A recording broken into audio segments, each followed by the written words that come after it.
തെക്കൻ സുഡാനിൽ വീണ്ടും ചോരപ്പുഴയൊരുക്കി സായുധ സംഘത്തിന്റെ ക്രൂരമായ ആക്രമണം. വടക്കൻ മേഖലയിലുണ്ടായ സംഘർഷത്തിൽ സ്ത്രീകളും കുട്ടികളും ഉൾപ്പെടെ 178 പേർ കൊല്ലപ്പെട്ടു.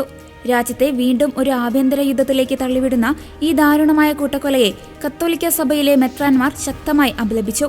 മാർച്ച് 2-ന് വടക്കൻ തെക്കൻ സുഡാനിലെ റുവേങ് അഡ്മിനിസ്ട്രേറ്റീവ് ഏരിയയിലാണ് സംഭവം നടന്നത്. സായുധരായ ഒരു സംഘം നടത്തിയ ആക്രമണത്തിൽ 90 സാധാരണക്കാരും 79 സൈനികരും കൊല്ലപ്പെട്ടതായി പ്രാദേശിക ഭരണകൂടം സ്ഥിരീകരിച്ചു.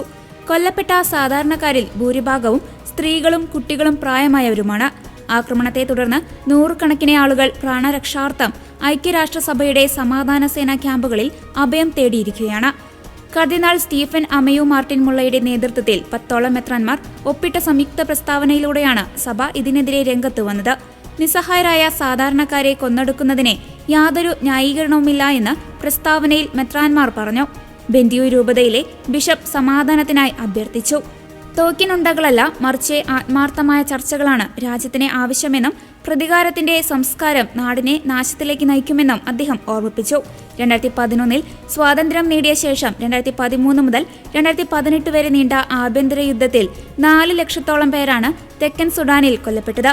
2018 സമാധാന കരാറിലൂടെ രാജ്യം ശാന്തതയിലേക്ക് മടങ്ങാൻ ശ്രമിക്കുന്നതിനിടെയാണ് പുതിയ അക്രമ സംഭവങ്ങൾ അരങ്ങേറുന്നത്. രാഷ്ട്രീയ അസ്ഥിരതയും വർഗീയ സംഘർഷങ്ങളും രാജ്യത്തെ ലോകത്തിലെ തന്നെ ഏറ്റവും വലിയ മാനുഷിക പ്രതിസന്ധികളിലൊന്നിലേക്ക് എത്തിച്ചിരിക്കുകയാണ്. യുദ്ധത്തിന് പകരം സമാധാനത്തിന്റെ പാത തെരഞ്ഞെടുക്കാൻ രാഷ്ട്രീയ നേതൃത്വത്തോടും ജനങ്ങളോടും മെത്രാൻമാർ ആഹ്വാനം ചെയ്തു.